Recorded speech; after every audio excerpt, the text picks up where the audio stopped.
आयकर रिटर्न यानी ITR file करने की प्रक्रिया शुरू हो गई है।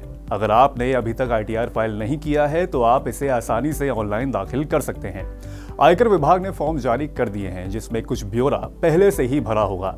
रिटर्न फाइल करने की आखिरी तारीख 31 जुलाई 2023 है। रिटर्न फाइल करने से पहले आपको अपने साथ कुछ जरूरी दस्तावेज रखने होंगे। ऐसा करने से आपको फाइलिंग करते वक्त किसी तरह की दिक्कत नहीं होगी। अगर आप वेतनभोगी हैं तो आईटीआर फाइल करने के लिए फॉर्म 16 सबसे महत्वपूर्ण दस्तावेजों में से एक है। ये एक तरह का टीडीएस सर्टिफिकेट होता है। ये कंपनी की ओर से जारी किया जाता है। कंपनी इसे अपने कर्मचारियों को मुहैया कराती है।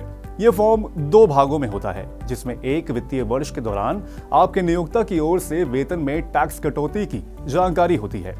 अगर आपने किसी बैंक या किसी और वित्तीय संस्थान से होम लोन लिया है तो पिछले वित्त वर्ष का लोन स्टेटमेंट लेना ना भूलें। ब्रेकअप में पूरा ब्यौरा होगा कि आपने कितना मूलधन और कितना ब्याज चुकाया है। सेक्शन 24 के तहत आप होम लोन के ब्याज भुगतान में छूट का लाभ भी उठा सकते हैं। बचत स्कीम में टैक्स में छूट पाने के लिए भी आप क्लेम कर सकते हैं। एक वित्त वर्ष के दौरान 1.5 लाख रुपए की टैक्स बचत का दावा किया जा सकता है।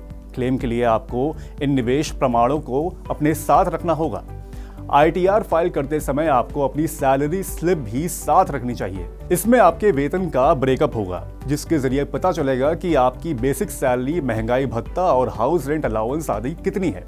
अगर फॉर्म भरते समय आप कहीं अटक रहे हैं तो सैलरी स्लिप से मदद मिल सकती है। अगर आपको संपत्ति, म्यूचुअल फंड और इक्विटी शेयरों की बिक्री से लाभ हुआ है तो आपको आईटीआर फाइलिंग के दौरान इसका जिक्र करना होगा। साथ ही वित्तीय वर्ष के दौरान सिक्योरिटी स्टेटमेंट या होल्डिंग स्टेटमेंट का ब्यौरा भी देना होगा। अगर आपके कई बैंकों में खाते खुले हैं तो उन सभी बैंकों का भी विवरण देना होगा। आपको बता दें कि इनकम टैक्स रिटर्न फाइल करने की प्रक्रिया शुरू हो चुकी है। आप 31 जुलाई तक आईटीआर फाइल कर सकते हैं।